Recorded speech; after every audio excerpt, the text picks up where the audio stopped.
problem. But anyway, recording is about to start. It's coming. It's already started recording. Ah, great. Yeah. Thank you so much. Already started. Yeah, no problem. Yeah. Yeah.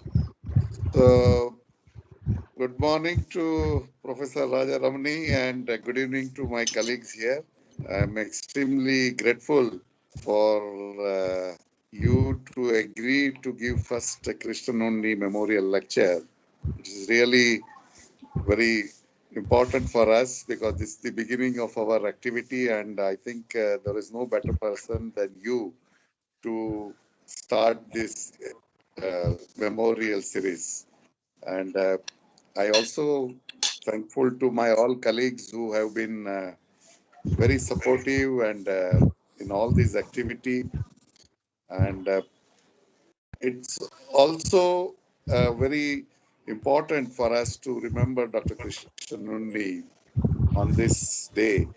And he had friends in many places, not only in Geological Society of India, but also in ISRO and many other places.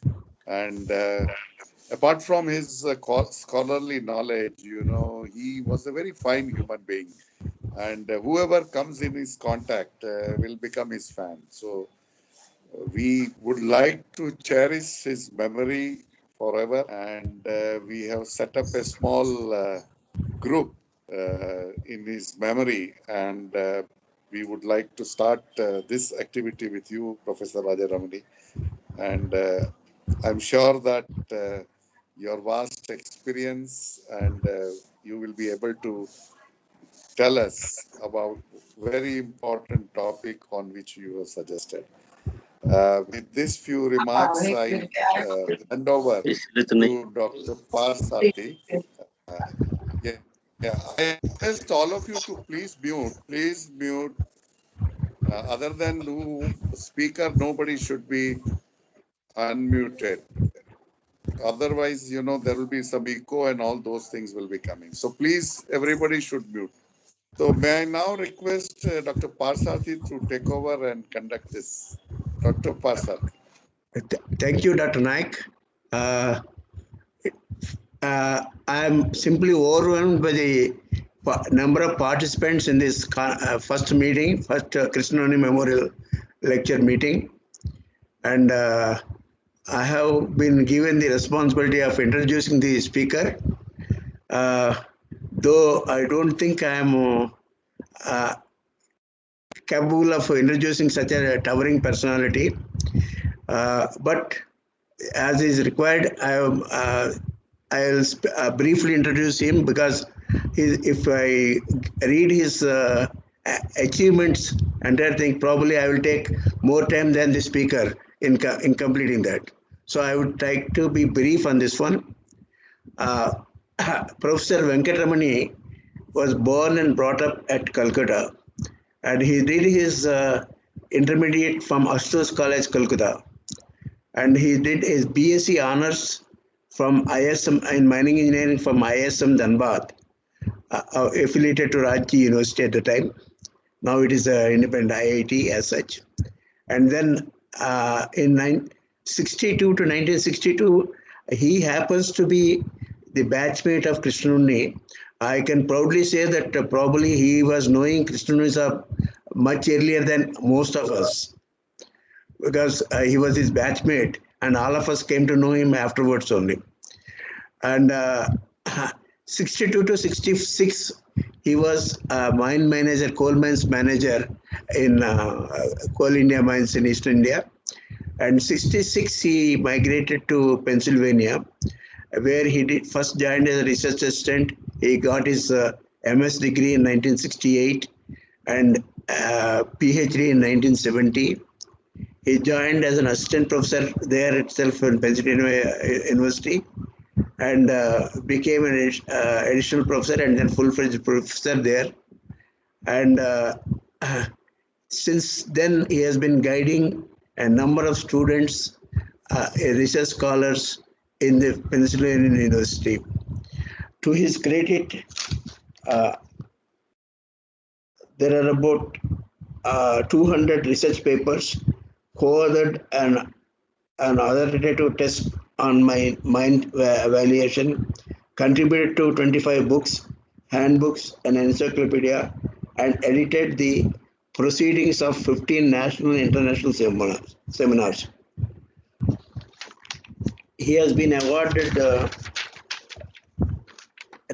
by a number of people. One is Distinguished Alumni Award from ISM Dhanbad in 1978, Society of Mining Engineer Distinguished Member in 1989, EPCOM Distinguished Achievement Award 1989, Honorary DSc from ISM in 1997, US National Academy of Engineering Member 2005, AIME Honorary Member 2010, and Distinguished Fulbright Nehru Chair 2014-15.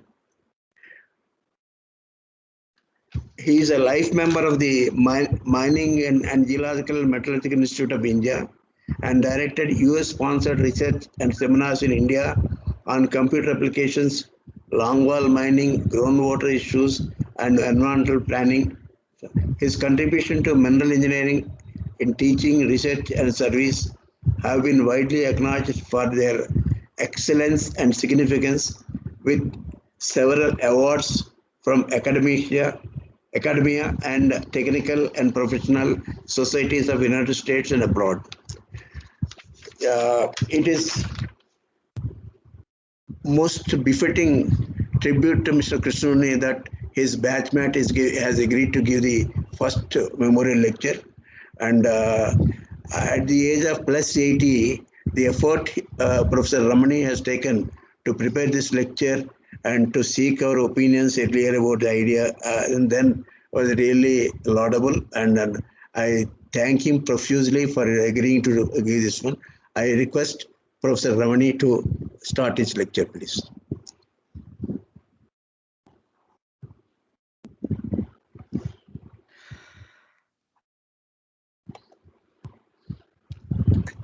I thank the Krishnanunni Memorial Lecture Committee for the invitation, and I hope all of you can hear me. Yeah. Wonderful.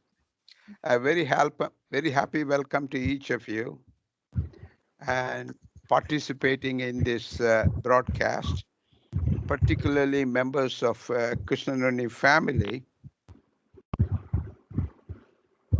I know that there are many in this distinguished audience who are more qualified for this privilege through both their intimate association with Krishnanunni, through working with him, as well as their own personal contributions to the field of geological science. As I humbly accepted this honor to present this lecture, my thoughts went back to the 3 years I spent with Krishnanunni in Indian School of Mines. I came there in 1958 and he in 1959. And I was majoring in mining engineering, but we were pretty close. There were only about 25 students from all of the 4 states of Andhra, Karnataka, Kerala, and Tamil Nadu out of a total population of 600 students in the Indian school at that time. I remember Krishnanunni as a very quiet, very intelligent, and very determined person, but with great social skills. And he got along extremely well with everyone, the faculty, the students, the staff from all over India. All these are a testimony to the fact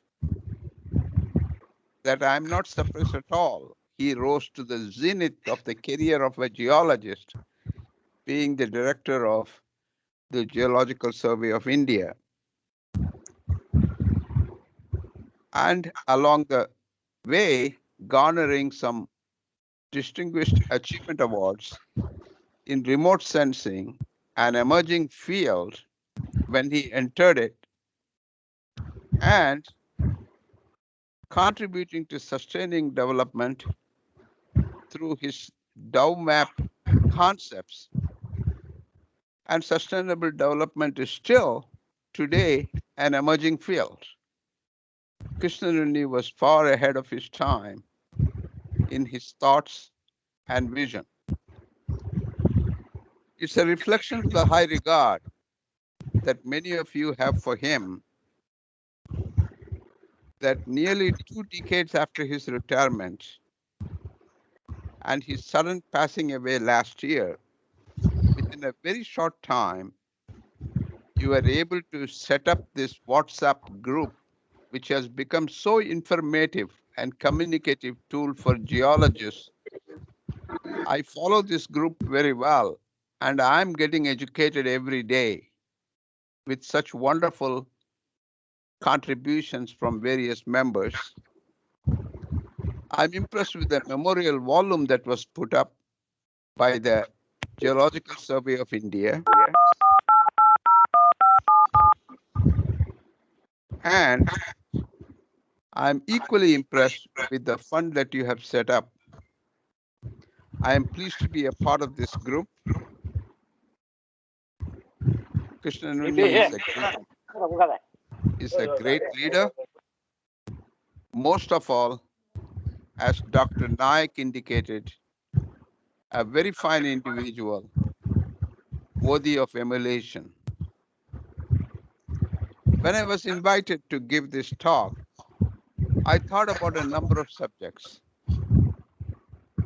that spanned mining, geology, environmental planning, sustainable development, the current crisis, natural hazards. But very early in the Krishnanunni WhatsApp group, there was a paper published by Dr. Waldia, I guess, on the tragedy of being a geologist. And I read that article with great interest.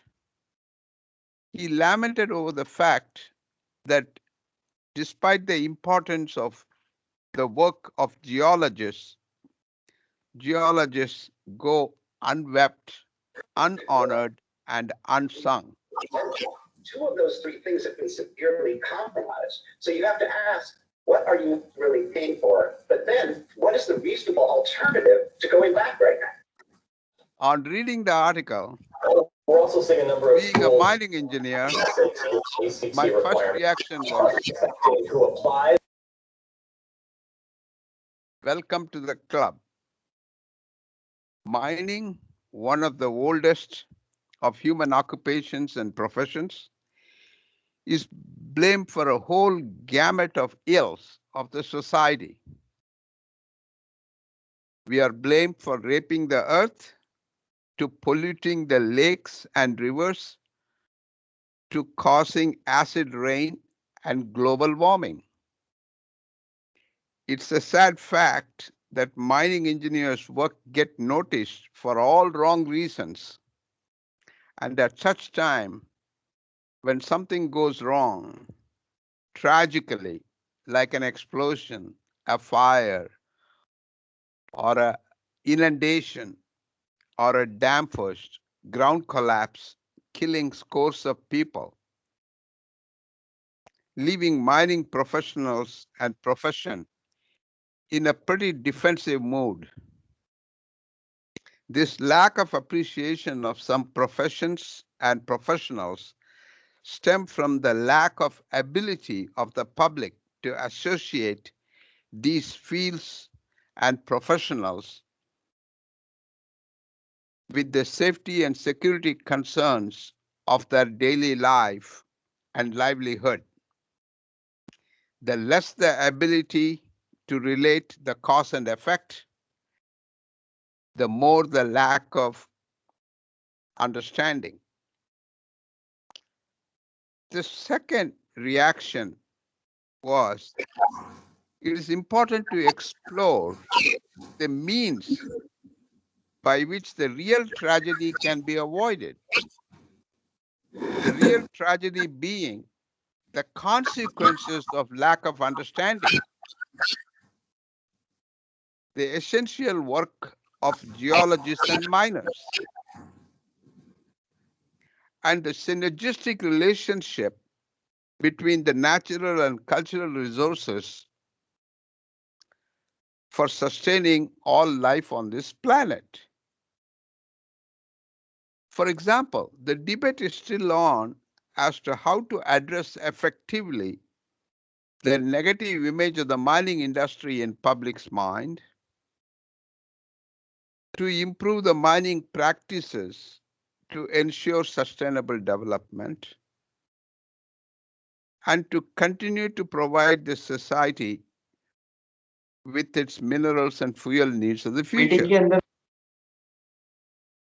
In fact, I felt a general knowledge of geology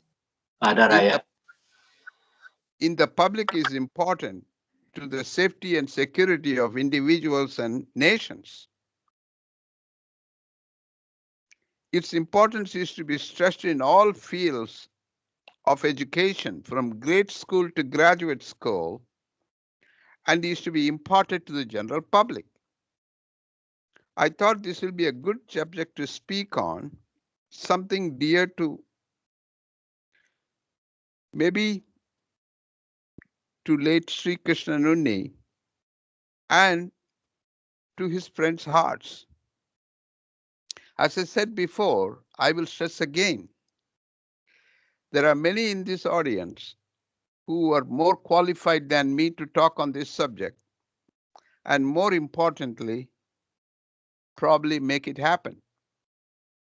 But as they say, fools rush in where angels fear to tread, and here I go. I have a set of PowerPoints that I would like to present, and we will go through them in order.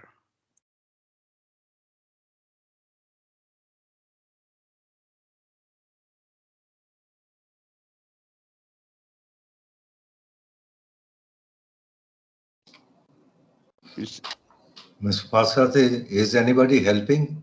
Yes.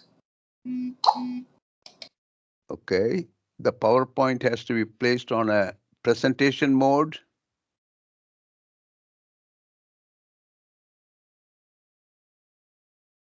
Yes, sir.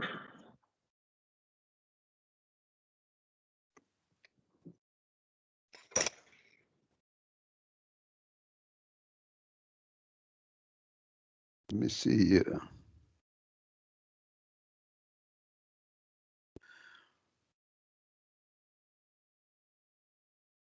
Okay. Everybody with me? All right. In my talk today, I would like to stress on several points, touch on the emerging societal concerns, briefly talk about global material consumption, the issue of resources, talk a little bit about geological knowledge, breadth, depth, and education. This is an area on which, being an academic, I have spent a lot of time. The mining engineering curriculum, I had the experience of the Indian curriculum, having gone through it. I had the experience of the American curriculum, both in graduate school. I was involved in teaching the undergraduate school. As a member of the American Board of Engineering and Technology accrediting mining schools, I had visited several mining schools and had looked at their curriculum. I had looked at the mining curriculum in England, Australia, Russia, and Asian countries, other Asian countries. And therefore, I had some sense on developing the breadth, depth, and realized that we have to constantly revise the mining curriculum. Finally, The subject of public knowledge. This is new to me, and I thought about it and decided that I will do some work here, talk about the stakeholders and their roles. So this is the outline of my talk. It combines a lot of experience, papers that I have presented on many topics over the years, and somewhat rambling, not focused on just public knowledge, but on a whole slew of subjects.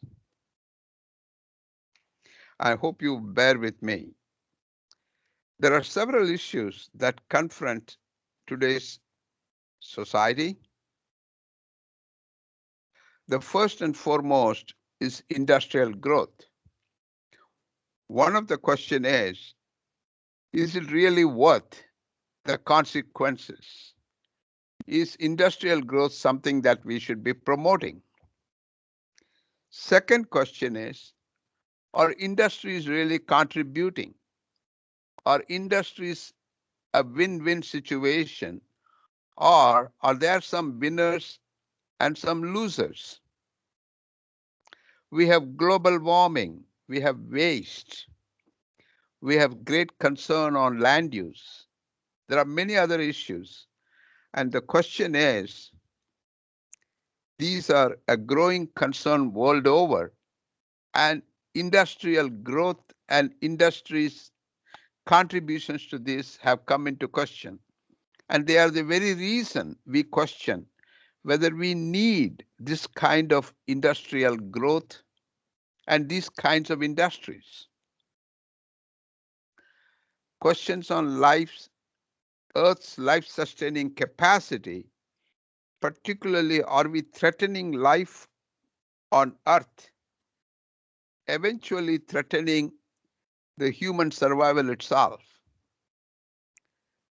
Then, in the last 30 years, we have been talking about why can't we create industrial systems that will mimic biological systems, the waste of one biological system becoming the input for another biological system? Can we create industrial systems, circular systems?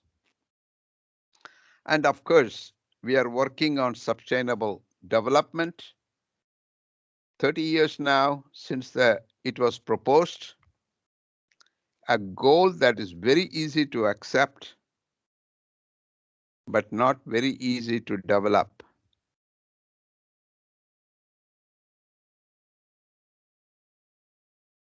In fact, even with all advances, we have serious differences in our opinions.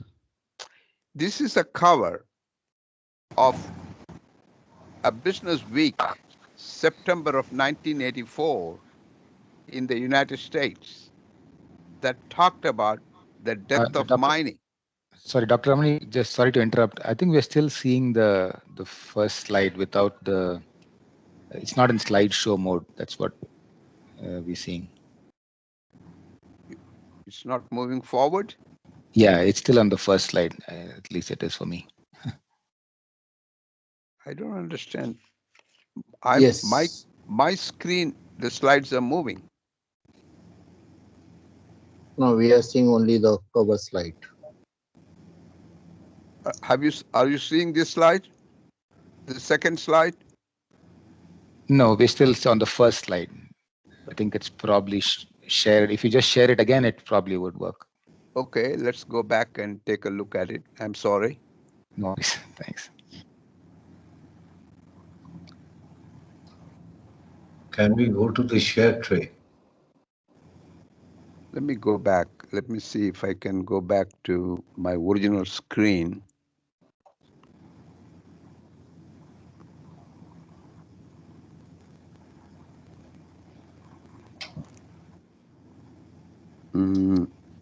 How do I do this? I exit. How do I exit? Yeah, I think if you stop sharing, you can stop sharing and start sharing again. It's some sort of bug, I guess. If you stop the sharing and start it again, it should be visible. Okay, let's go back and share content. Okay. Are you able to see now? Yes. Yeah. Now we are on the coal's last kick. Yeah. I think this Okay, is that's now. good. Perfect. Thank you. This was the death of mining.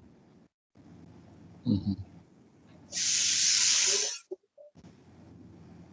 Okay, coal's last kick. This was one of the major articles on Time magazine on April 8th of 2017. And the interesting thing about the mining industry, after 1984, we probably had a couple of more cycles where somebody could have said mining is dead. Mining came back roaring and then went dead again, or went slow, came back again.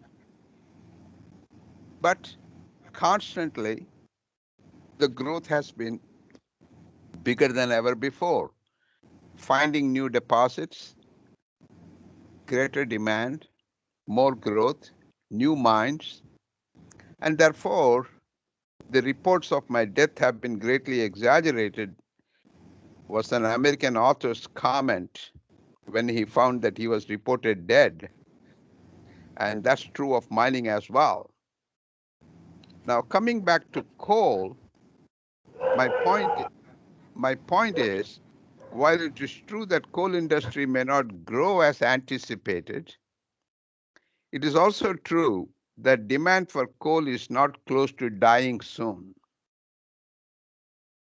In fact, there are 5 major trends, and these trends are the human aspirations for higher quality of life, whatever the quality of life is, but aspirations for higher quality of life. Everybody dreams of a higher quality of life. Increasing demands for energy, materials, and minerals. And we already talked about the emerging global problems. Certainly, science, engineering, and technology has been advancing. And all the advances in science, engineering, and technology are a result of continuous advancements in education and research. And therefore, what you are looking at is there a symbiotic relationship? Is it possible that they feed upon each other, that advances in technology increases quality of life, which in turn contributes to increased demands, causing greater environmental problems? Question often asked is there a need for a fundamental change in human behavior or a definition? Do we need to define what is quality of life differently than what people define it now as? The discussion on these questions can be at a different time, but definitely this group is interested in the resources and demand for energy, materials, and minerals. So let's take a look at where we are. Slide I developed some years ago for a paper on the status of mining and where we are and what are some of the major improvements needed. And at that time, looking at natural resources consumption per capita in terms of kilogram per day, you can see that certainly North America is a very large consumer, whereas Asia and Africa are at the bottom end. Oceania is a bigger consumer than North America, but the population of Oceania is much smaller and does not contribute as much to the total volume. On the other hand, Asia and Africa, while the consumption per capita is small, the population is extremely large. Looking at it from the production point of view, you can see North America produces not bad, 68 kilogram per day per capita. However, North America does depend upon Oceania, Latin America, and Africa for some of its material needs, resource needs. Clearly, there is an imbalance between material consumption. Here is a slide we call the American mineral baby. This slide is produced every year. And this is a 2019 slide, which talks about just the consumption of minerals, metals, and fuels, not all other materials. We talked about 88 kilogram per day. 60 of those are in minerals, metals, and fuels. Every American born consumes about 3.2 million pounds of minerals, metals, and fuels in a lifetime of, say, about 75 years. This is a tremendous consumption. At the present time, looking at China, China's growing economy has placed great demand on minerals and fuel raw materials. 50% of the coal produced in the world is consumed in China. 60% of the concrete, more than 50% of the aluminum. China is a major consumer. Of course, China represents a big economy as well, 13% of world's GDP. Population of China is very big. When you look at the population, in another 5 years, we are supposed to go to 8 billion people. And as I told you, the population of Oceania is small compared to, say, North American population, Asian population. Obviously, the growing population, world population, will amount for greater need for materials. In light of the current and projected world population, it is apparent that there would be a tremendous pressure to supply the entire world with its raw material needs.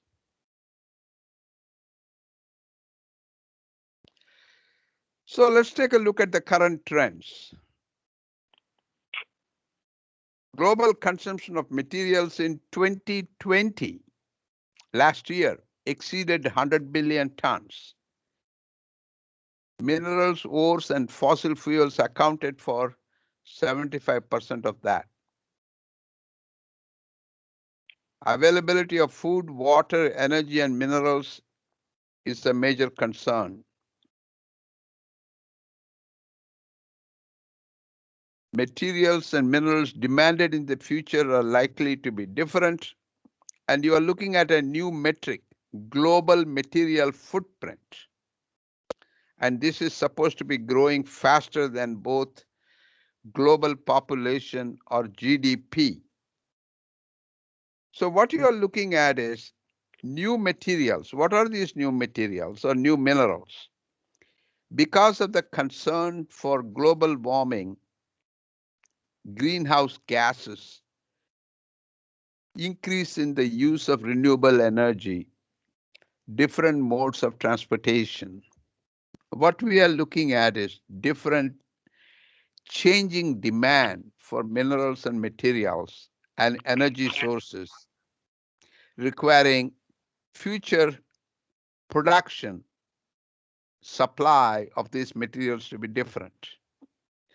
And the resource accounting that we make, what we used to call as material footprint, nowadays we would like to call a new terminology called as the material footprint. The material footprint is often defined. Material footprint is defined as the domestic production of materials minus the material equivalent of exports plus material equivalent of imports.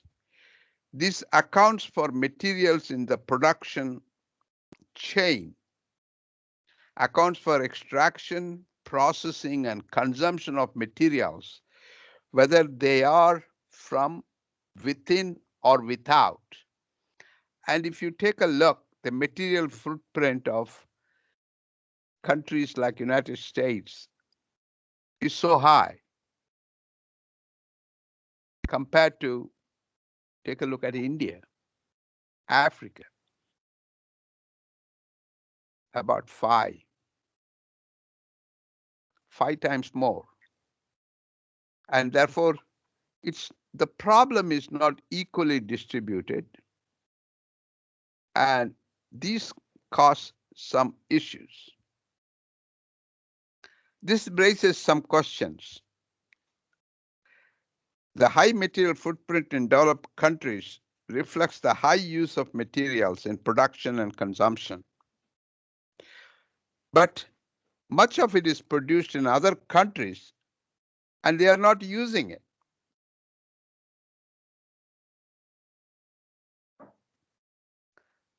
Two questions that had bothered me a long time, and I will tell you the reason for this.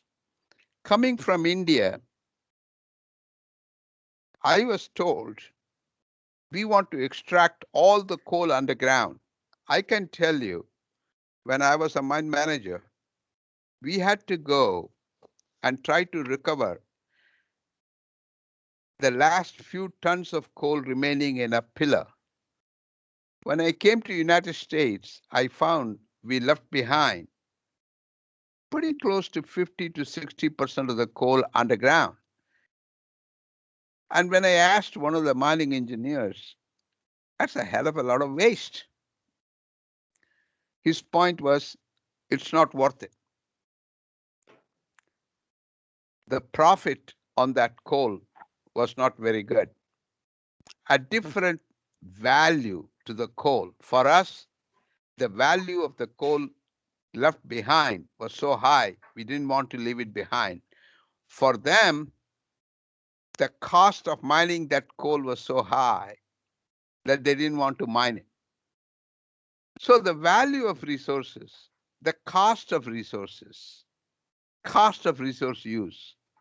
The question is, do we know the value, the vulnerability of the resources to make intelligent decisions? Are we properly accounting for all the costs in using the resources? This is where you see the metrics are changing from material consumed to material intensity to material footprint. This tells you that we are still searching for proper accounting. And this brings me to the subject of the definition of resources itself. And people talk about natural and cultural resources, natural resources occurring in nature, cultural resources being influenced by human beings and developed. Mineral resources we know, human resources we know, environmental resources, land resources. There are other methods. People talk about capital stocks. In mining, growing, conversion, substitution, value addition, these are all terms we use. Growing a resource. Of course, growing a resource is possible. Human resources we grow. We convert a resource from one to another. We can substitute and increase the value. We conserve. Substitution is a process of conserving some for a better use or greater use. So the question actually becomes one of how do we value this?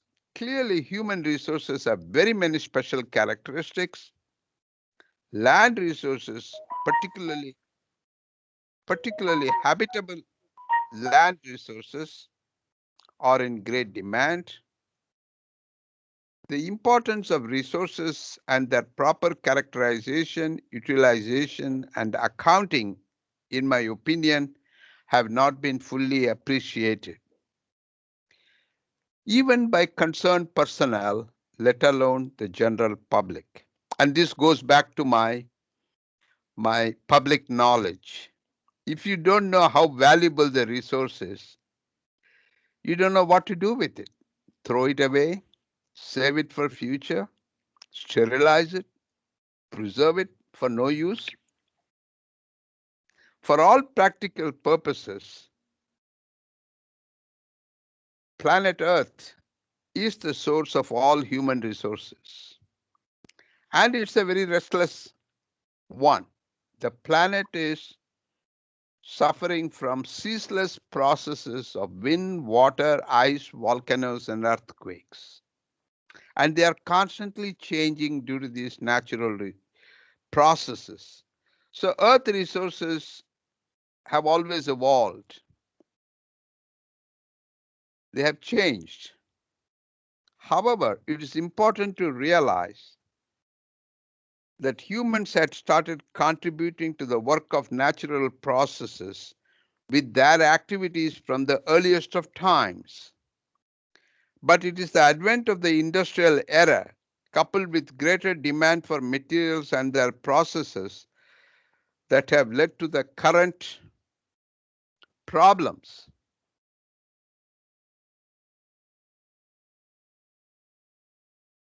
If you take a look at earth resources and natural processes, the industrial processes that we developed, particularly the mining and processing and producing mineral products and metal products, the food products, then the processes, the secondary and tertiary processes associated with the use and distribution of these materials.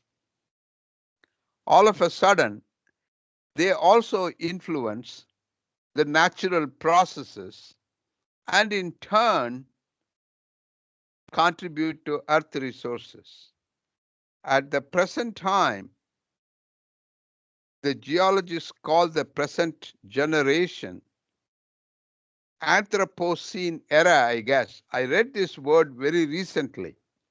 They call it the Anthropocene era because the dominance of the impact of humans on Earth is higher than other effects, it seems. I'm not sure. I have to explore that. But let's fast forward to the 21st century. Advances in science, engineering, and technology are mind-boggling. New materials, tools, and techniques and methods are almost in every field, and they are all in nano and very large scales. And problems are in mega scales: energy, environment, food, health, infrastructure. Not only they are on global scales, they talk about global solution. Okay. The concern that this impact has generated for long-term sustenance of life on Earth has manifested itself in calls for improved environmental planning, ecological planning, ecosystem planning, sustainable development. Resource use, resource extraction, and processing are all important here. So let's talk about the importance of geology. But before I can talk about the importance of geology, I will talk about the importance of mining, because mining is often identified with one of the oldest of human endeavors. And secondly, band mining was and still is the cause for so many so-called environmentalists. So the question is mining important? Why mine at all? In many cases, the products of mining are just not substitutable. And the needs of modern society in energy, metals, and non-metals cannot be met by any other source. Earth is the only source for mining, and mining is the only way to get them out. And mining is one of the two primary industries. For agriculture is the other. They are the primary wealth producers. All other industries depend upon this. So mining is at the bottom of any economic activity. So I started with mining, and as you can see, but as a mining engineer, I know that without a good knowledge of geology or a good geologist, a mining engineer will lose it all. It will start with losing the ore body in the first place. But geology is fundamental to understanding resources. I already told you the problem of defining resources and the risk associated with resources. Study of Earth's past is key to the future. Needs of modern society cannot be met without resource exploration and characterization. Resource exploration and characterization is the lifeline of almost all other industries. All human activities are influenced by geology. And therefore, public's understanding of the role of geology and importance of geology is essential. And one thing I can say, there is a fascination with geology, with rocks and minerals in kids. The color, the strength, the shape, the characteristics impress the children very early. And the question is, how can we develop this into real appreciation of resources and risk? Talk about the knowledge, skills, and abilities of the geologists and relevance of geologic knowledge. As I told you, whereas the early geologists were concentrating on certain areas, the role of geologists is ever expanding. Knowledge of geologists, depth and breadth are expanding. Skills and abilities required are extensive. And importance of geologic knowledge, as we will find, becomes much more important. So we have to, when we address this, it's an interdisciplinary field. When people talk about geology, they talk about, well, it was developed around 1800s. Not true. Not true. When you look around civilizations around the world, important to note that various rocks and minerals, metals and properties and forces of nature have been used to advantage to leave behind works in rocks and artifacts. They had an appreciation of geology. They didn't call it geology, as probably nobody called it mining. On the other hand, formal development of the field as geology probably came around 1750s, 1800s with publications and institutes, specialists getting together. But today, The field is very well developed. I remember School of Mines started geophysics in 1957, the first class of geophysics. Geophysics and geochemistry, I think, in the 40s and 50s became very big fields. Remote sensing came in the 70s. Earth sciences. Today we talk about earth sciences, geological sciences to earth sciences, structural geology to geological engineering to geophysical engineering, material science and engineering, geo-environmental engineering to talk about mega problems, groundwater issues, nuclear waste disposal issues. These are not just environmental engineering, but they are all major geological engineering problems, geo-environmental engineering problems, geo-bioengineering problems. So we are looking at geology at a field with a major objective: safety, security, and sustainability of Earth's environment, and not limited to a certain small field. So the geologist's knowledge base today is from several arts, sciences, and engineering fields. A very vast body of knowledge to identify a lot of things. Why do we like to develop this knowledge? Is to inform, address industrial and societal issues knowledgeably from an idea of the fundamental thing that we are dealing with, the earth, earth forces, and earth materials. When you look at the skill sets, skills are things that you develop through training. In addition to the knowledge, fieldwork, laboratory experiments, mapping and interpretation, perhaps extremely important, report writing and communication, team building, independent learning. And the tools, techniques, and methods are evolving with modern advances. So this is another area. So what we are looking at is, when you look at the education, you have to look at the depth and breadth. What I am trying to point out is, when traditionally people looked at depth, they looked at it as a first job or the second job.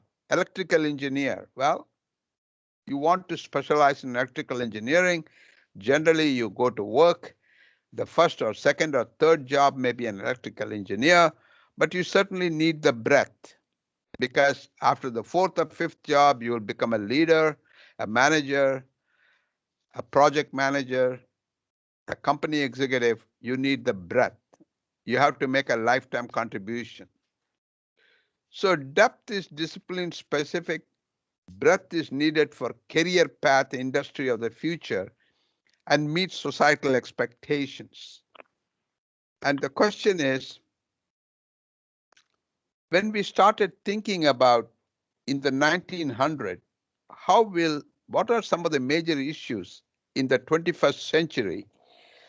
There was a concern on engineering education, and the National Academy of Engineering looked at engineers of the future have to look at the problems. They are in global context. The problems have a lot of social science involvement. University curriculums, how should they be? How can we use the current technology to increase independence, flexibility, and the global nature of our curriculums? And they put together committees to look at and produce these two reports, Engineer of the 2020 and Educating the Engineer of the 2020, to develop curriculums, programs for the 21st century. Future engineers needed greater mobility, diverse opportunities, greater social and communication skills. They have to have a lot of self-learning abilities. So the new curriculum needs empowering, more breadth, interdisciplinary, very individualistic, may even need a lot of tailoring. And therefore, a lot of unconventional engineering combinations were developed in several universities to create this new engineer with depth as well as breadth. And the realization that educational institution is only an intermediate station on a journey of continuous path of lifelong learning. So this means what we are talking about is that developing the depth and breadth of geologists does require a constant evaluation of our curriculum content, and making adjustments to address the needs of the future. And my objective in presenting this particular discussion here and presenting this example of engineering curriculum is to stimulate discussion on, are we looking at a future role of geologists and preparing them?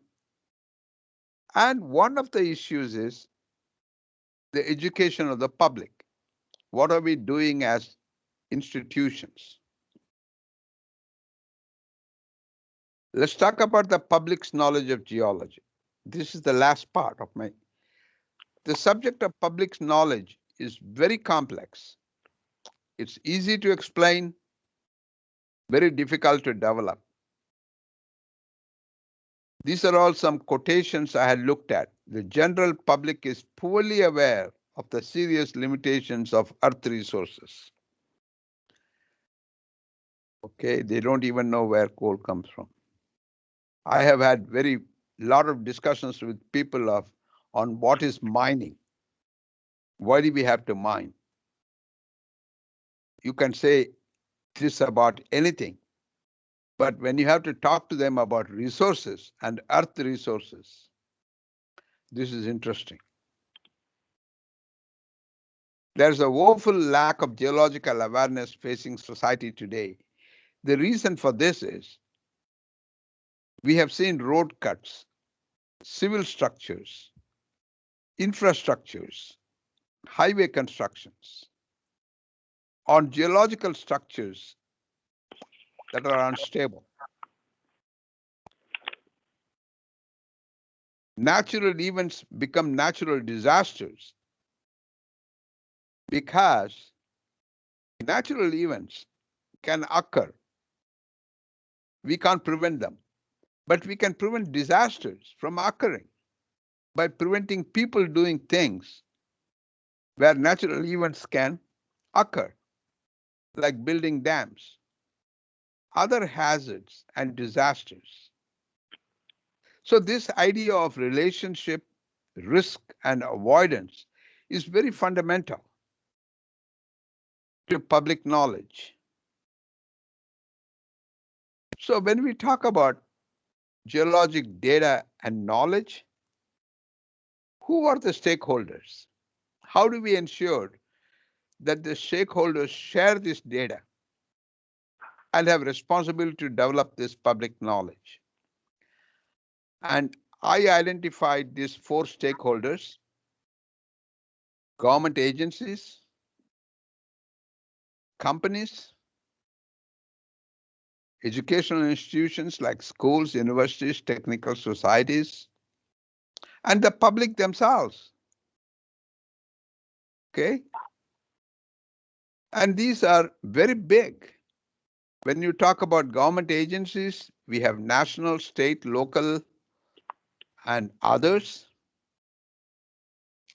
Industrial and manufacturing companies, they can be private, they can be public, they can be natural resource like mining companies, they can be big companies like mining, processing,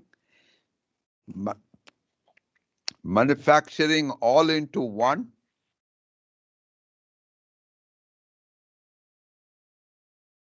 So when we talk about the role of stakeholders, okay, you can see stakeholders may have a major role in acquiring, developing, investigating, reporting, marketing, educating, training, or consuming various aspects of geologic data, geologic information, geologic processes or industrial processes, industrial products, and these can occur at different scales for various objectives. When we talk about some stakeholders, for example, companies, they manufacture products with a profit objective for their shareholders or shareholders' wealth. Government, they want to characterize the national resources. जाएगा ना, हम तो जाएगा, हम नहीं जाना चाहते ना। तो एक काम करो, इसको क्लोज करके वो लिंक का फिर से दबाओ जो लिंक का। So let's talk about the role of stakeholders with some specific examples. In the government agencies, National Geologic Survey, the Geologic Survey of India as an example, founded in 1851, a very old survey, very prestigious, very famous for fundamental work. I was looking at their recent video celebrating their 171st birthday. And from the video, they talk about their geotechnical engineering studies, water resource studies, economic evaluation, infrastructure contributing to roads and dams, preventing landslides, studies on natural hazards, environmental studies associated with health, erosion, climate change, work on alternative energy and all that. But something that interested me was what Krishnanunni did with Dove Map, the development of village economy through mineral appraisal program. While I will not consider this as a public education program, it was a sustainable development program. Almost just about 10 years after the word sustainable development was coined. Then I looked at the February 2021 Uttarakhand avalanche, a lesson. What happened there was, of course, unusual. Downstream from mountains with snow and ice, a lot of problems. Actual cause has got to be explored. But the natural events can always occur, but disasters can be prevented, public can be educated, dams need not be built. Tremendous amount of opportunity for public education. Incidentally, Geological Survey of India, I have very fond memories as a small boy in Calcutta, looking at several exhibits at the basement of that building there. Among the government agencies, I thought this was a wonderful thing. The US Geological Survey, founded in 1879, almost 30 years after GSI, they have tremendous public education program, learning from home programs for kids to grandparents. They have resources for teachers from K2 through K12. They have online lectures from grade 8 to university on diverse topics of earth science relevance. Public outreach. They put up booths, trade shows, science, technology, engineering, and math exhibits at community and school events. They celebrate Earth Science Week in a very big way. Publication is a main forte. They have a citizens network where individuals can report data and findings online. They partner with schools, colleges, and professional societies to broaden geological knowledge. And of course, they provide congressional briefings, public policy and issues. And all these have to contribute to the development of public knowledge, which I thought was very important. In addition to a lot of other things they do, this was only their public education component. In the United States, we have a large number of state geological surveys. Every state has one. Here is an example of the state of Colorado and this poster on geological hazards so common in Colorado. And all those things that you see here, we have a lot of local governments. They deal with land use issues, infrastructure issues, water resources, recreational issues. They hold public hearings. And I know the geological professors from Penn State actively get involved with the local governments on their planning bodies to contribute to these, and also present lectures and seminars if there are issues that they feel they can contribute. So there is a component of what I will call as state, local, and national government public issues. The second stakeholders are the industry and companies. These are the private companies or public companies, particularly those involved in mineral and infrastructure related projects. They do a lot of resource and geotechnical engineering studies, confidential information they may have, but much of their information can be public, particularly geotechnical and engineering studies. Individual and community health and safety aspects they have to get involved in. Mining companies, presently the social license to operate is very important to get, and therefore they have to do a lot of public education. Need to inform the public and educate the public is essential, for otherwise they will quickly face ban to mining. Preserving the long-term value of land and enhancing the safety and security of communities are key goals of operation today. Now, have you ever heard of this long-term value of land? This is a paradigm change for mining operations. Mining companies, the goal for mine planning as expressed by the largest or the second largest gold mining company in the world is, our success is tied to our ability to develop, operate, and close mines in a manner that provides long-term value. Long-term value has evolved into a broad set of concepts that are now referred to as sustainable development or sustainability. Now you can see how, while profit and shareholders' wealth are important components, they cannot achieve those unless they have a sustainable development plan for long-term value. This idea of sustainable development for long-term value, planning mines for sustainable development for long-term value, and long-term value,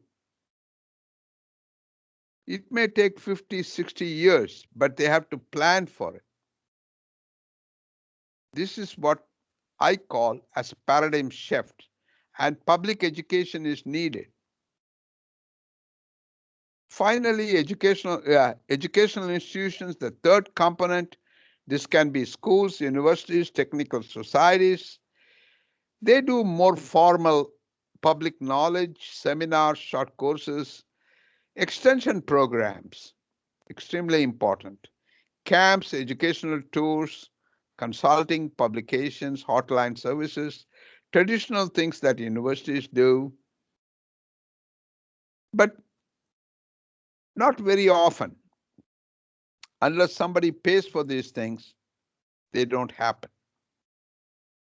Finally, let's talk about the role of stakeholders from a public perspective. While we talk about public knowledge, what I want to state is public knowledge, I have two components to it. One is the public can be an informed user of data and information for personal and community safety. This is what I would like a well-informed citizen as a user of data and information. If he's a well-informed citizen, he or she, a well-informed citizen, if we can develop a well-informed citizen, they will be a user of data and information, and all our other stakeholders, they will demand that data and information for their own personal and community safety.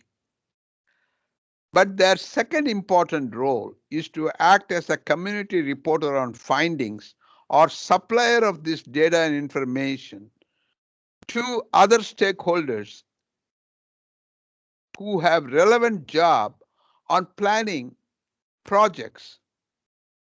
So these require some education and training on relevant geologic knowledge, where and how to find them, how to use them. For this, we need really good communication,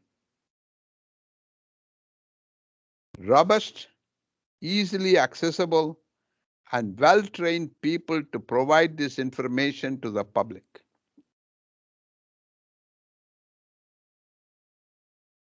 If you take a look at technologies less than 30 years old, you know, a lot of the things that we use today, one of the things that I'm doing today is because of this technology. Cell phones, iPhones, PCs, the web, video conferencing, advanced modeling, virtual reality, the potential for learning and teaching is absolutely immense. There is no limit. Therefore, to summarize, I said, is there a symbiotic relationship between human resource needs and our progress, problems, and prospects? I will say yes. I also say the resource needs will continue to grow.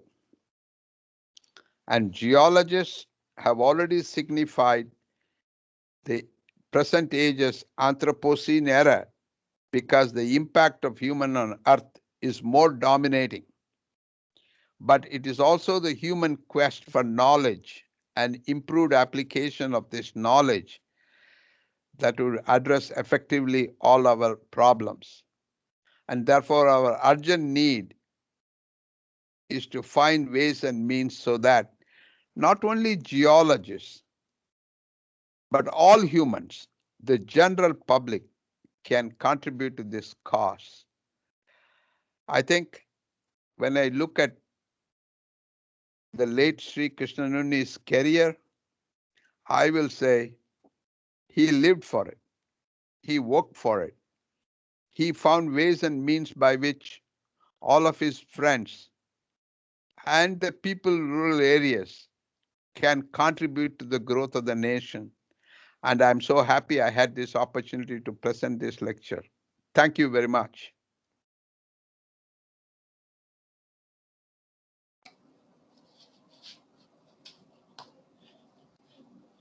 Hello.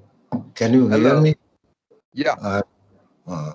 So, Professor Ramani, Dr. Sailesh Nayak, EVR Parthasarathi, and esteemed members of KMCT.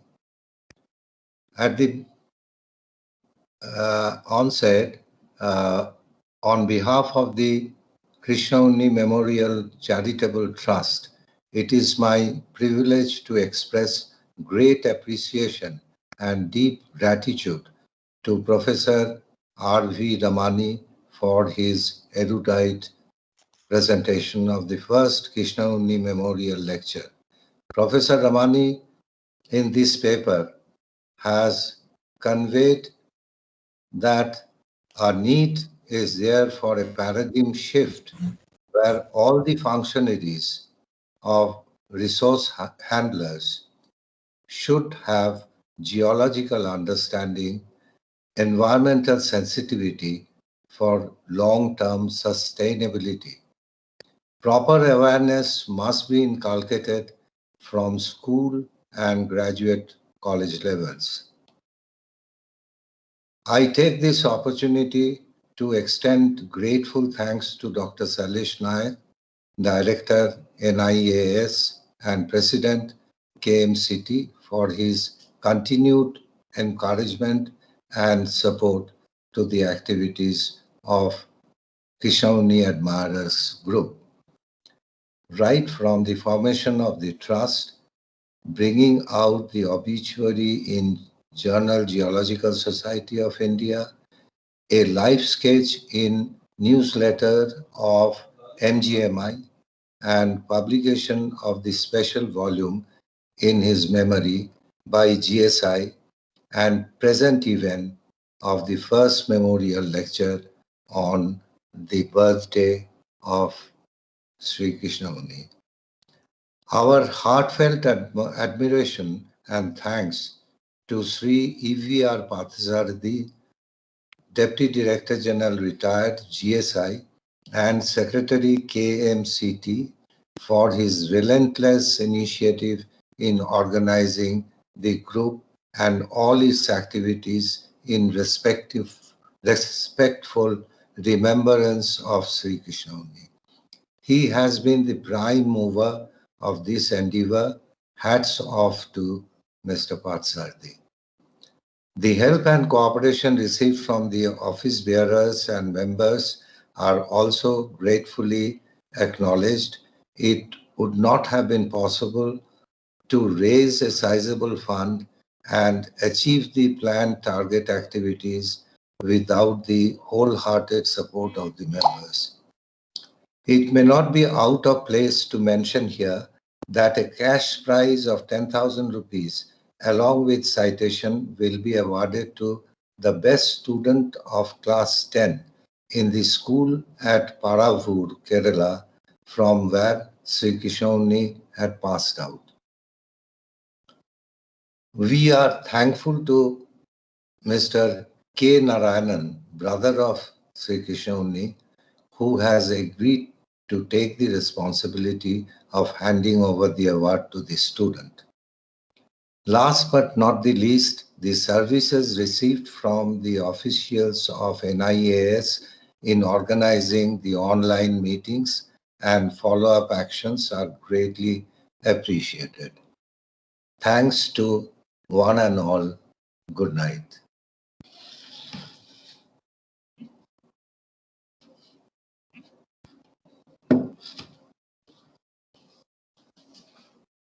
Mr. Parthasarathy, can you hear me? Mr. Parthasarathy? I think you're on mute.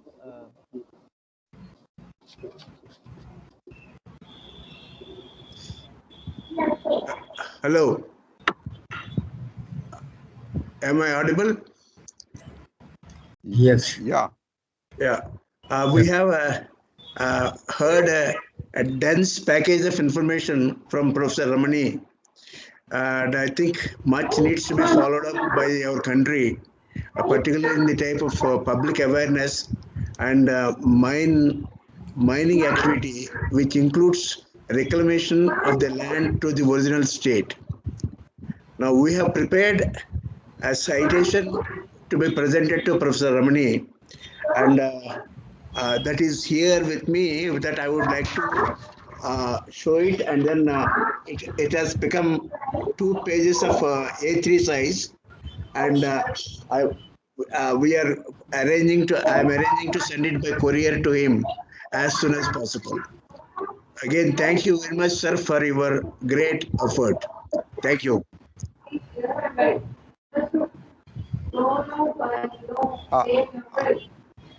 I will be happy to answer any questions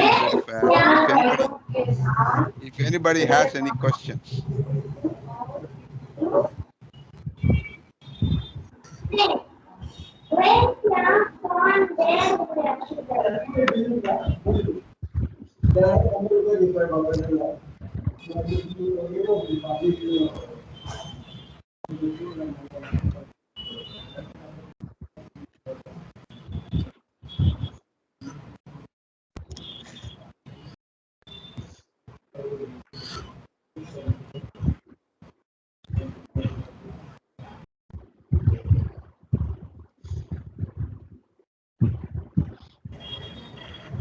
We all agreed.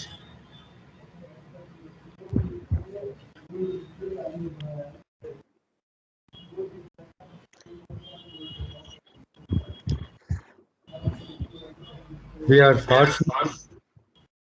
Hello. We are fortunate enough to have the lecture from Mr. Raja Ramani, the classmate of Mr. Krishnanunni, who is known to me for so many years. He has presented it very nicely, and it is a lesson to all the citizens of India and as well as the nation, as well as the world. We should also follow the advice given by Mr. Raja Ramani. Thanks for the excellent presentation. Thanks for Mr. Pathasarthi and other organizations. This is Desikan. Thank you.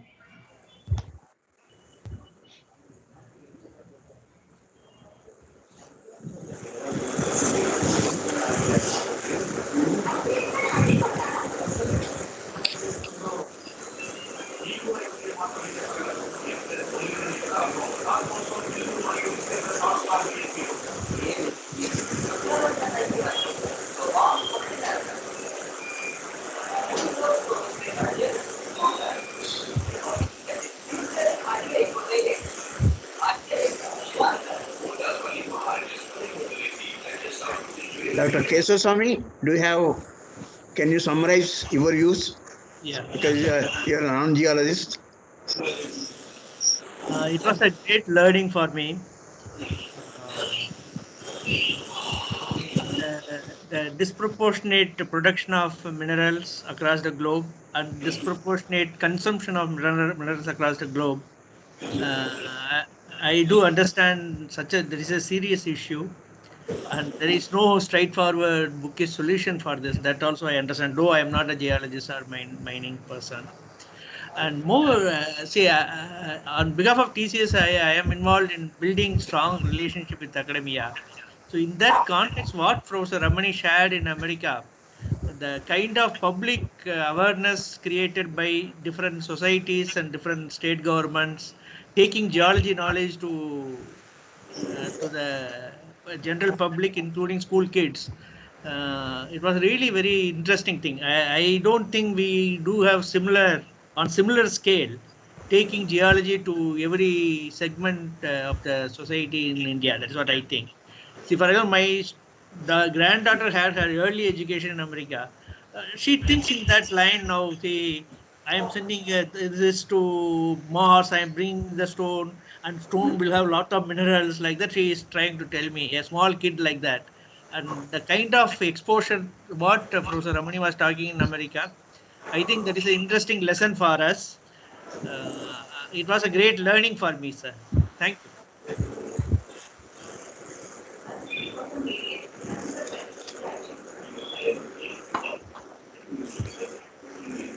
Balakrishnan, you would like to speak something?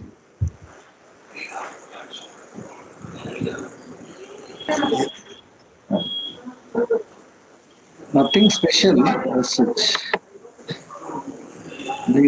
I was thinking that we have a lot of mineral resources which are remaining unutilized even today after their detailed exploration, detailed evaluation half a century back. So whether some solution can be found for these things, that is something which is worrying exploration geologists in India. Could you hear me? Yes, I am hearing. Others also must have heard. So, Yes. Deshikan sir. Feel. See, for example, the bauxite in Orissa and Andhra Pradesh remain unutilized except one particular mine being operated by NALCO. Other other deposits are all remaining unutilized due to environmental issues and agitation by the local people against the starting of mining or processing plants and all that. And similarly, the Masuri limestone, there is a total ban on mining that limestone, which is of very, very high quality. Similarly, we have the Kudremukh iron ore, which is partly mined. 50% of the deposit is mined. The other 50% is lost because of the orders of the Supreme Court to stop mining. 500 million tons of ore lost for future. So these are some points which worry the geologists. Yes, sir. I think the issue is twofold. The first, of course, is any opposition to mining must be taken very seriously and must be addressed. I think it may take time, but the solution will develop over a period of time. Addressing the issues of the public eventually will be good. When I was in India, I think a couple of years ago, I was following this bauxite issue in Orissa. And I was also following, I think it was in Tamil Nadu, there was something about some copper material processing in an area of Tamil Nadu that some pollution problem or health problems. With regard to Kudremukh iron ore, the issue is in the world competitive market, eventually the position of Kudremukh project will come back again. And therefore, at that time, it will materialize. I have always felt that while we may be able to get some short-term advantage in opening up mines due to certain factors that may not be purely economic, in the long term, mines coming on stream due to their economic viability are the ones that will survive. Mines that are environmentally more acceptable are the ones that will survive. And therefore, I won't be terribly concerned. Besides, hopefully, there will be other times. Now, one may wonder, why are we not mining this bauxite? The reason is not the environmental issues involved. Only, it is our inability to address it effectively. If you are able to address that issue properly, effectively, you'll be able to handle it. Now, I can tell you one interesting thing, how Alcoa broke up. Their mining business from their manufacturing and aluminum business, what we call as the financial engineering, to diverse themselves of the risk of bauxite and alumina supply. That's because they don't want to be saddled with the responsibility of this liability, environmental liability of bauxite mining and bauxite processing. So here is an eye-opener that even a company called Alcoa, which has worldwide interests and whole worldwide business in aluminum, decided to divorce these two components from an integrated company to two companies because of the risk of the resource. And therefore, to answer this question, risk is too much. Environmental risk may be too much. For a short-term gain, we can't take a long-term risk. And I'm talking now both as a mining engineer and as a concerned citizen. As a mining engineer, I would like to see the resources are used. But as a responsible mining engineer, I would like to see that it come on stream, that this resource, based on its economic viability, that economic viability being determined by its environmental acceptance by the public. Thank you, sir. Thank you very much.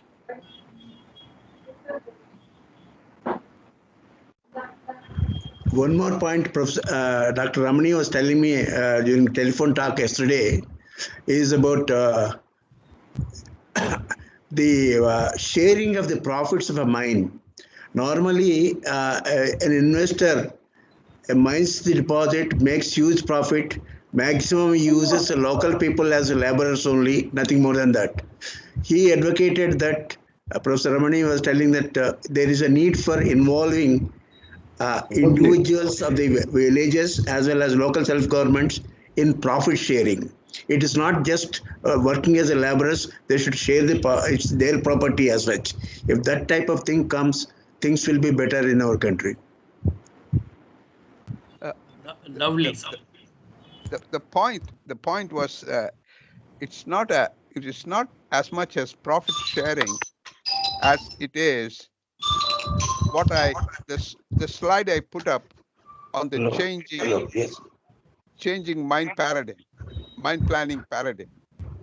The mine planning paradigm is sustainable development of the mining of the community. You know, one thing that we don't seem to appreciate.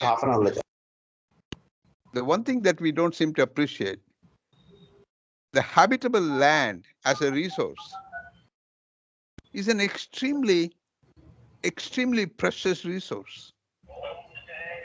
And the loss of habitable land can never be replaced because new lands are not easily created. And population is growing, and the demand for farming lands and habitable lands constantly are increasing and encroaching upon other lands. It is fortunate that we are converting agricultural lands to commercial development, to industrial development, because agriculture does not need as much land to produce farm products because our farming has become much more efficient. But there will come a day when we may be out of land for farming itself, unless we are careful. So what I'm trying to point out is eventually, land use planning, community planning, long-term sustenance of communities and their livelihood, not just the livelihood of the mine. The sustainable development for a mining company is to go from one deposit to another deposit. Whereas for the local population, what do you do? So that is why that part of the presentation on the changing paradigm for mine planning. And yesterday's conversation with Mr. Parsarthi was along those lines. Hello. As a commoner, I want to ask a question. What do you think of the greed? What do you think of the greed of the human beings going over to the moon and Mars and all that, all to go to deep oceans for mining? Mars, you know, we have a very popular saying when in the mining companies as well as some of the mining societies produced a brochure some time ago, a bumper sticker which said, Earth first, mine Earth first, other planets later. I can tell you that there are so much Earth resources to mine. We will never run out of Earth resources. We will sterilize more Earth resources because of substitution. We will develop such, the human intelligence eventually will develop other materials and material uses that we will sterilize many of our deposits. We will never mine. United States has 3.8 trillion tons, 3.8 trillion tons of coal resources. I can assure you, 3 trillion tons will be left in the ground. It will never be mined. Hopefully, we will find some technology sometime where we will be able to recover the energy in this 3 trillion tons by other means other than mining. Unless we find that technology, these resources will remain in ground. So let's not worry about mining Moon and Mars. It's nice to talk about lunar mining, but as somebody said, the idea is very loony. Lunar mining is a good idea, but first we have to exhaust the resources on Earth. Economics will eventually dictate what we can do. Thank you.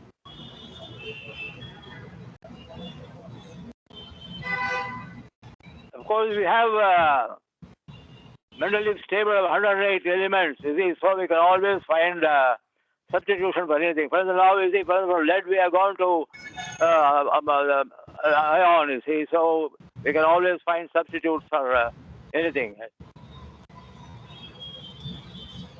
True. Lithium ion we have gone to, see, from lead acids and all that. No, I think there was a professor from Delhi University.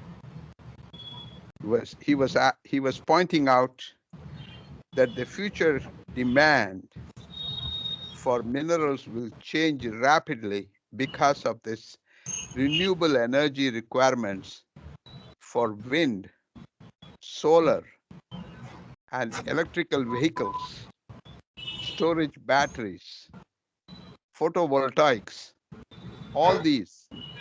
And therefore, some of the materials that we are using today will have less use, and we will have demand for new materials.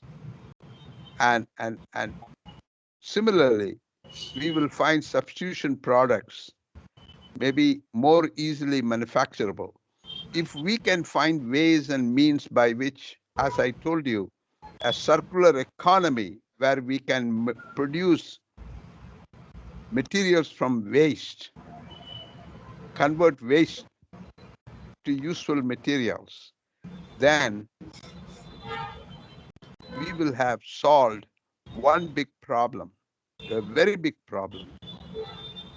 If we can make construction materials out of industrial or say smelter waste, but they are very toxic at the present time to do anything.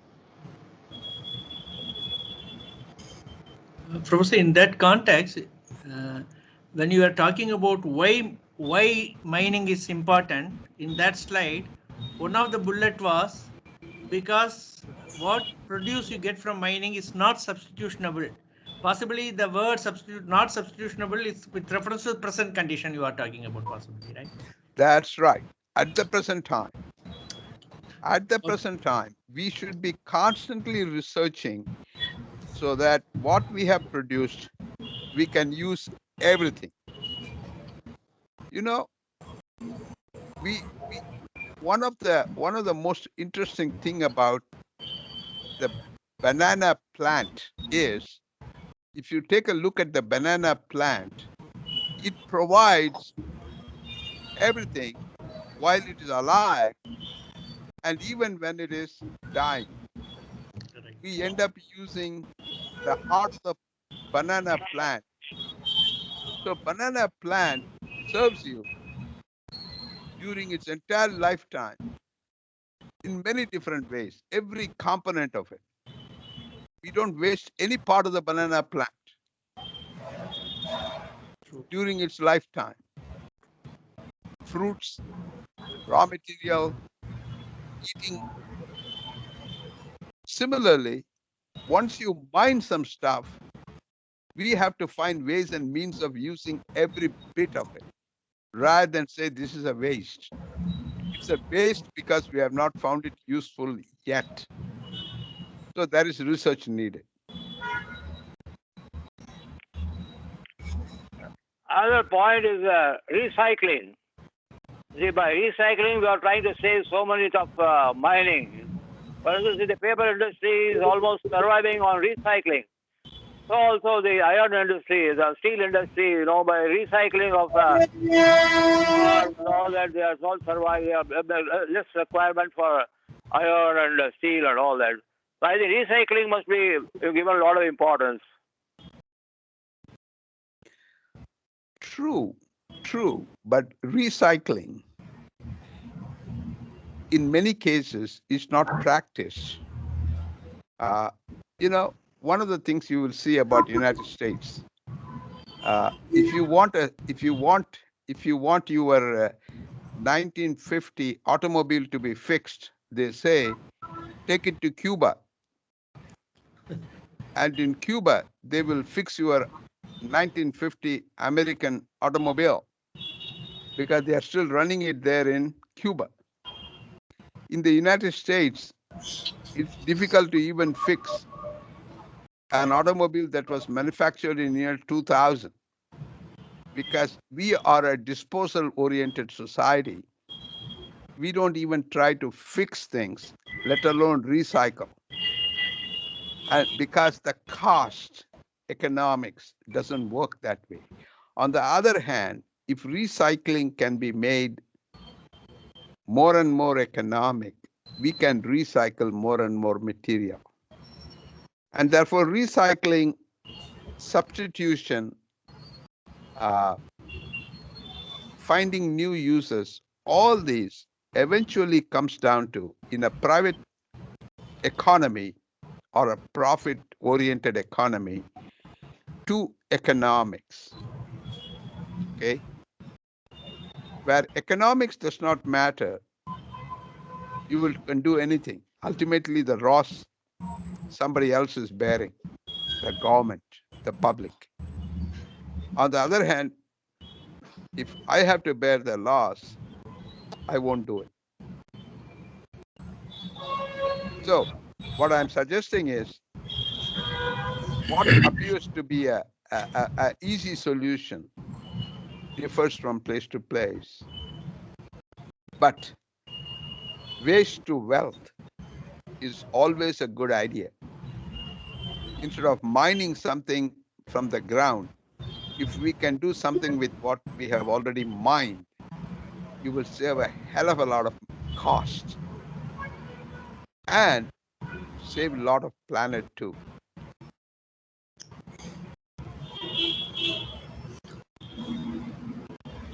Hello. Hello. Hello. Hello.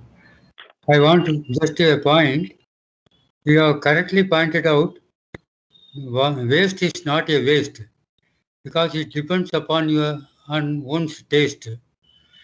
See, earlier we used to say, this time the ore may not be there, which is a waste. It can be a ore after a few years because of the advancement of technology, because everything depends upon the cost of extraction. If it is economical, if it is not economical now, it may be economical after a few years.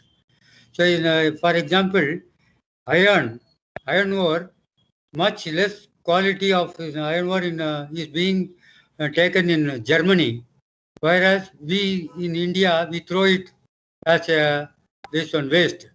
So it depends upon the situation. So we will think how best we can utilize the waste for the future generation. I used to hear one director from the state department or in the clay department, he is the son of Nambudiri Pat, famous Nambudiri Pat, used to say regarding the excavation of clay, good quality of clay, he said, we should not excavate immediately everything. We should keep it for the future generation. That is the sustainable development. So I appreciate your usage of sustainability, keeping a caution on that one. Everything is, you should not think that everything is mine. Everything is ours also. Theirs, others also. That's all. Thank you for your nice lecture. Thank you, Mr. Desikan. I appreciate your comments. The silver, Nevada was called the silver state because of the Comstock silver lode. But it used to mine a lot of gold. And the gold tailings contained so much gold that the recovery of gold made Nevada one of the major gold producing states now. So you can say that the past tailings have become actually resources. Technology, price, all these things affect the definition of, as you say, ore. So what is not ore becomes ore, and what is ore becomes waste.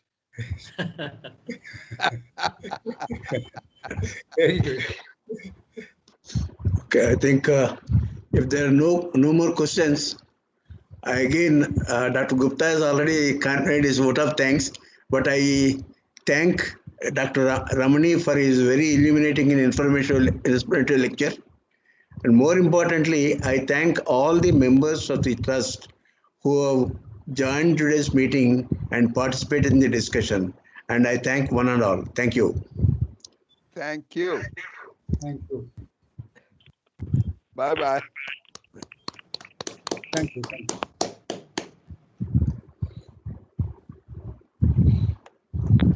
Thank you. Bye.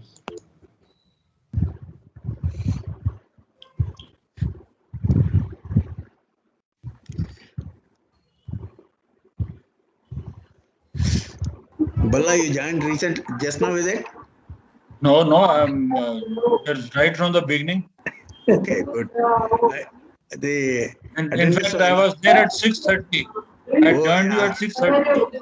Yeah, I saw that. Yeah. And in fact, the participation was really great. I expected. Not only participation, but I think the level of lecture was really great, very good. Exactly. Yeah. And a man of plus 80 has taken so much trouble to prepare so many slides, and of course, what he explained about Colorado and the public outreach, I think that is one utopia we have. It's a just utopian for us. Yeah, that's true. Anyway, it's good that our first lecture, memorial lecture, was great, and really. And thanks to you, actually, we are all. It was really great lecture. Yeah, and then he has volunteered to give it by himself. That is also another great thing from. Yeah. So right.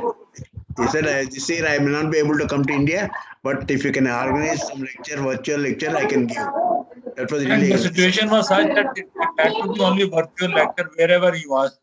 Yeah, that's true. Right. Right then. Thanks. See you Thanks a again. lot. Where is Desikan sir? Hello, I'm here. Not, So everything is not mine. that is what I was about to mention. You were telling that everything is not mine, not it is mine. ours. It is ours. You are always fond of such puns. Yeah, that's it. Okay. Well, bye then. Okay. Enjoyed very much. Very much. Nice lecture. Okay. Thank you, sir. Thanks a lot. Thanks, everyone. Sir, you remember me, Balakrishnan? Absolutely. Absolutely. When you came to Mangalore, we met and. Absolutely. Yeah. I remember you very much. I hope you remember me that way. Yeah, you are an unforgettable person. Oh my God. Yes. No. Right. Okay, sir. Thank you. Thank you.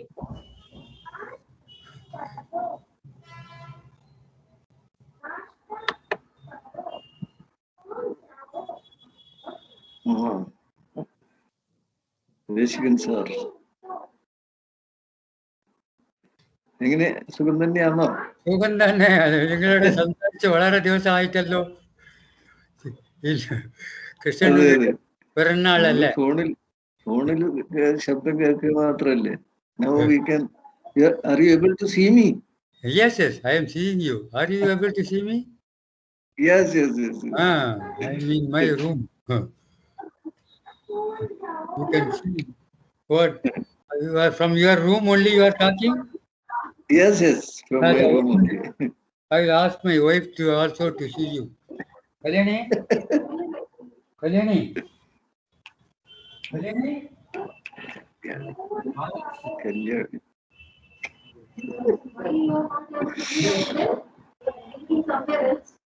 So, എങ്ങനെയാണ് family ഒക്കെ? സുഖം തന്നെ.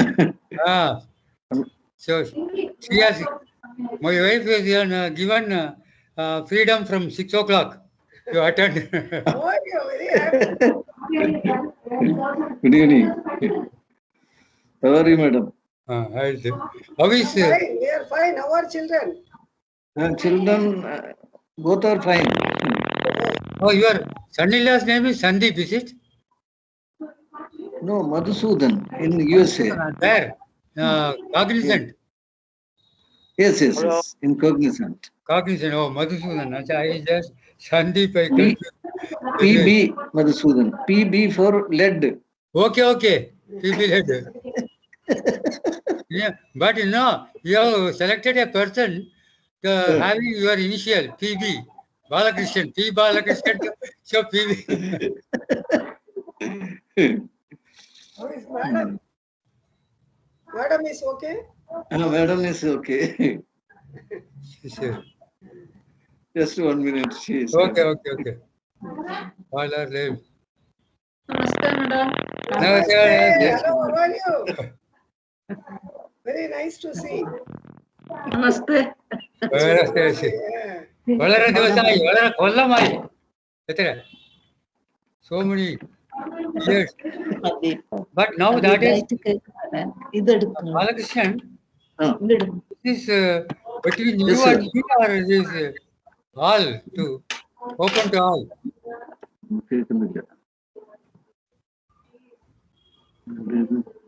Is between you and me or open to all?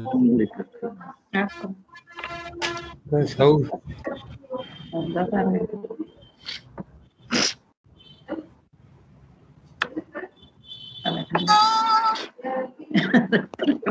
Good night.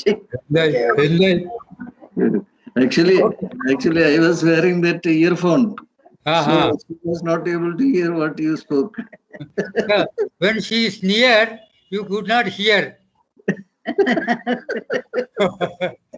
Okay. Bye. Good night. Good night. Good night. I think we should put it off, is it? Meeting is over, I think. Leaving. இல்ல இவனும் participate பண்ணான் Balakrishnan also. So I think still it is going on.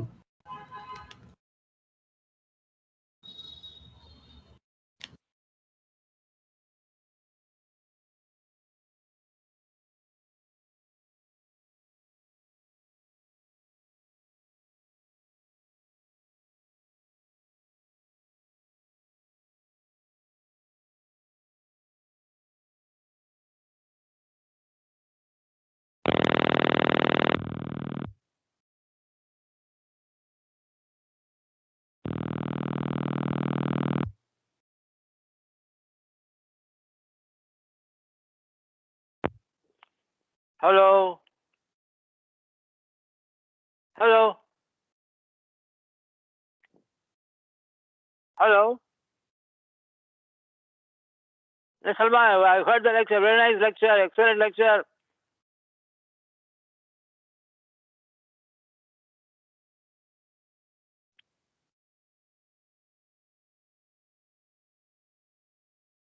Hello. Nama, sir. Excellent.